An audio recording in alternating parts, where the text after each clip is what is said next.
Hello guys, so in this video I would like to talk about igneous rock. How igneous rock forms and how many classification of igneous rocks. This would be the main topics of this video.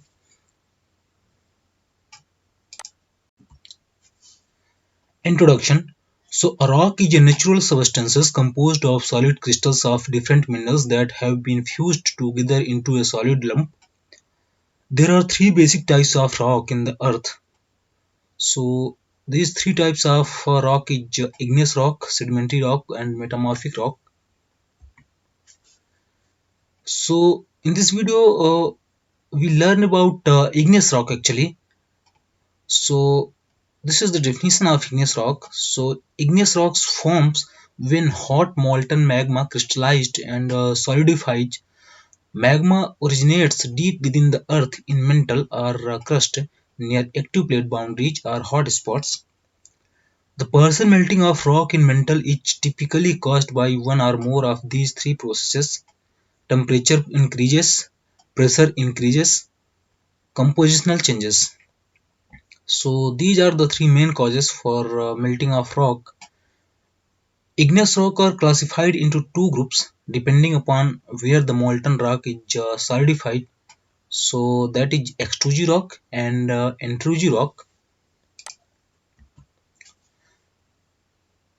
So igneous rock, as I said in previous slide, that igneous rock is classified on the basis of solidification in two types: extrusive rock and intrusive rock. So extrusive rock is crystallized onto the earth surface, while intrusive rock is crystallized below earth surface. Example of extrusive rock is basalt and obsidian, and example of intrusive rock is granite and gabbroche. Extrusive and intrusive rock. So extrusive or volcanic rocks are formed on the surface of the earth from lava. The magma has emerged from the lower crust or upper mantle. The rock cools very quickly. Crystals inside solid volcanic rocks are small because they do not have much time to cool.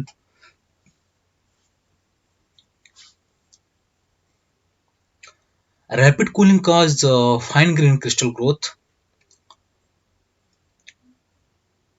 Intrusive or plutonic igneous rocks forms when magma is trapped deep inside the earth. These magma cools very slowly over many thousands or millions of years until it solidifies.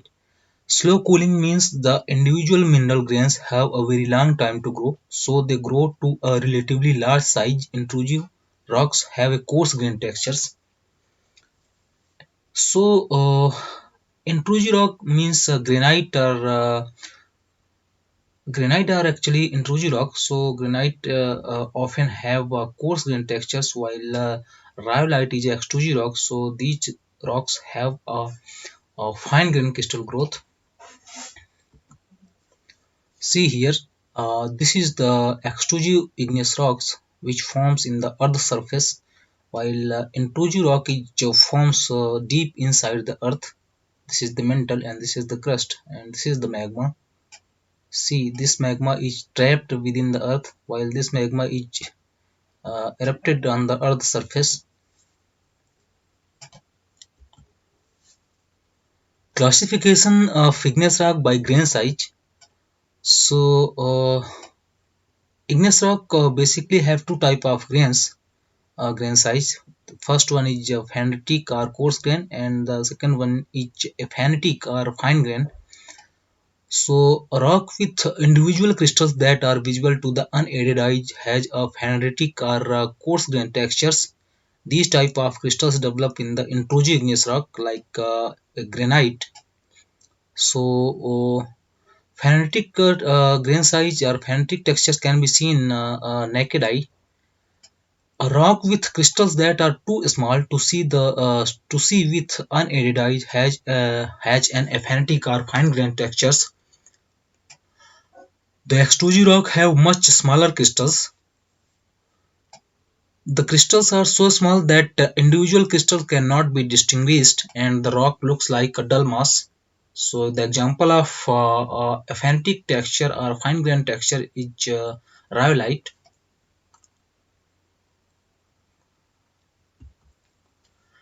Classification of igneous rock based on chemical composition.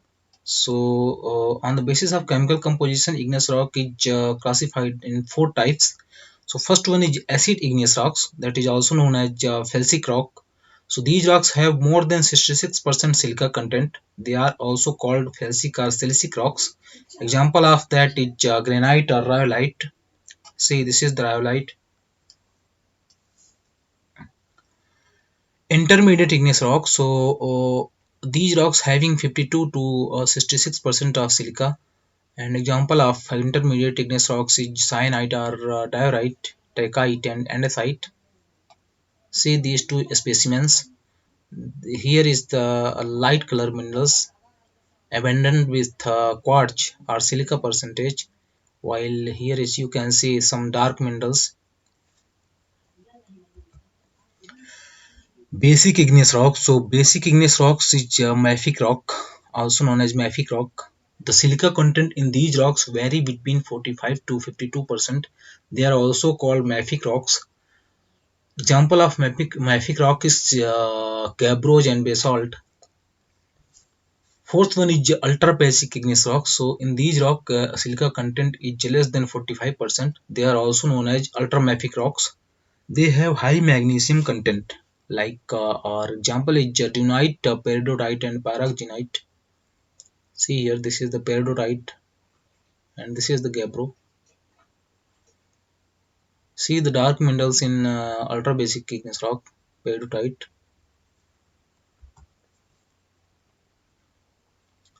Some facts on igneous rocks. So, two igneous rocks comprised of exactly the same minerals and in the exactly the same proportions can have different names.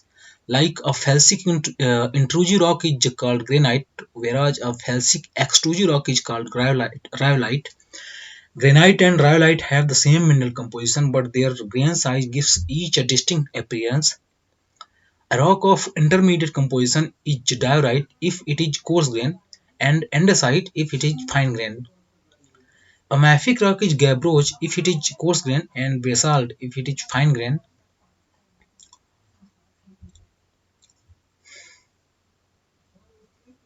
The coarse grained version of an ultramafic rock is peridotite, and the fine grained version in komatiite.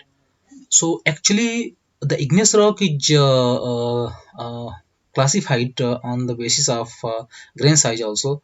So as we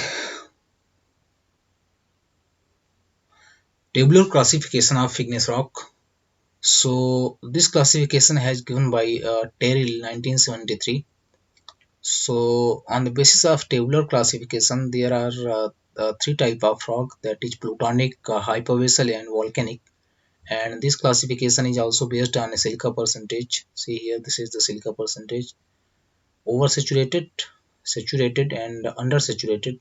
So when silica percentage is above 66%, that is called oversaturated rock. And when silica percentage is 48 to 59%, that is known as saturated rock. And undersaturated is comes under 41 to 54% of silica.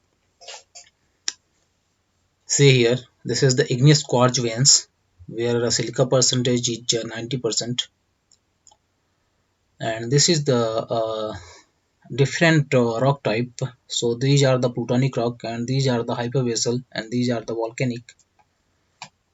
So volcanic equivalent of granite is rhyolite, and likewise equivalent of granodiorite is dacite, and cyanite, trachyte, diorite, andesite. So these are the different rock, and this is the mafic minerals predominant rock, that is peridotite, picrite. Classification based on ferromagnesium or FeMg minerals. So on the basis of color index, the igneous rock is classified into three groups. That is leucocritic. Leuco means light, and critic means colored. When the rock is predominantly composed of light colored minerals, and poor in dark minerals. It is known as leucocritic. So rhyolite is the example of a leucocritic uh, igneous rock. Mesocritic. Meso means medium when the rock colored minerals vary between 33 to 67%, and it represents intermediate color. Then it is known as mesocritic. Actually, it neither dark color or nor light its appearance in this mesocritic rock. So the example of mesocritic is gabbro. Melanocritic. Melano means dark. When the dark color minerals are more than 67% in the rock, then it is known as melanocritic. So peridotite and unite is the example of melanocritic rock.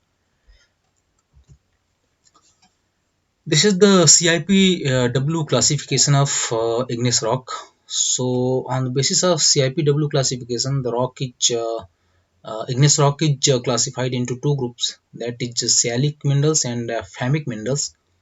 So sialic means rich in silica and aluminium, while phamic means rich in iron and magnesium. So you can see this is the quartz, corundum, and other minerals. While these are the FeMg, or iron and magnesium rich minerals, which is present in igneous rock. So this classification is also very important for igneous rock. Texture in igneous rock. So porphyritic texture.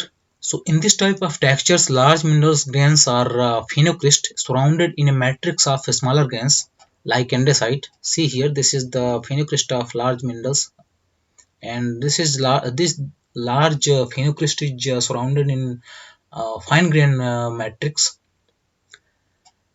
The second one is poikilotic texture. So poikilotic texture is one in which large crystals like feldspars grains contain small grains of other minerals scattered inside them.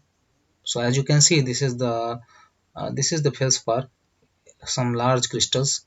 These are large crystals is surrounded or contain some small grains of other minerals which is scattered inside the feldspar. See here.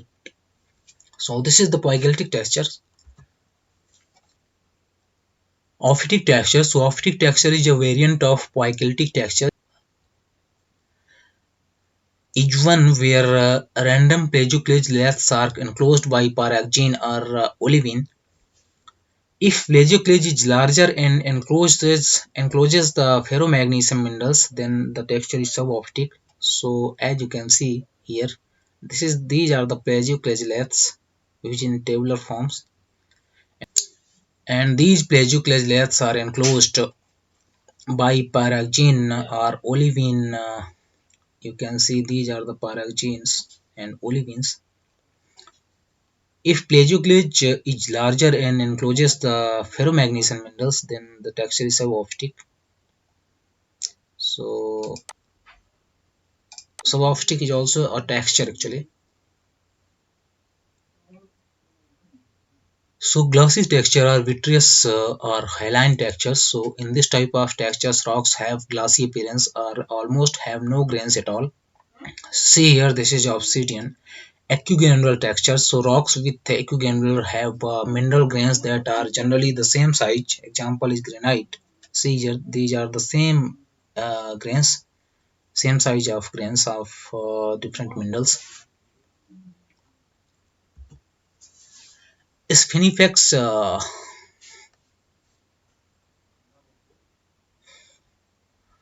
Spinifex textures. So Spinifex textures found only in comatiite rock consist of large crisscrossing platy crystals of olivine. See here, this is the crisscrossing texture is actually of olivine minerals, and this is the comatiite rock. Vesicular textures. So rocks with vesicular textures are full of bubbles. It always indicates a volcanic rock, like example is scoria. See here, these are the some very important photograph of igneous rock. So these are the dia-based dike. These are the dia-based dike in intruded in granite. So this is the granite, light color is the granite, and these are the diverse dike intruded in the granite. Molten magma, so these are the volcanic eruption age actually, and these are the molten lava or molten magma.